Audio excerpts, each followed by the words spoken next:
Good morning, good afternoon, good evening sa ang sulok man po ng mundo. So andito na naman po ulit tayo sa Mangantila at ipapakita ko po sa inyo yung melon and honeydew plantation. So ayan po nagdidilig po si Kuya at makikita nyo po kapag malapit po kayo doon, makikita nyo na may mga bulaklak na po yung ating mga melon.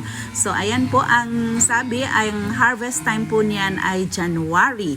So ayan, and then napakaganda po ng view natin. Ito po yung pinupuntahan dito, yung view na napakaganda po. So ayan, nakikita nyo naman po ang view, ang langit, ang gandang tignan.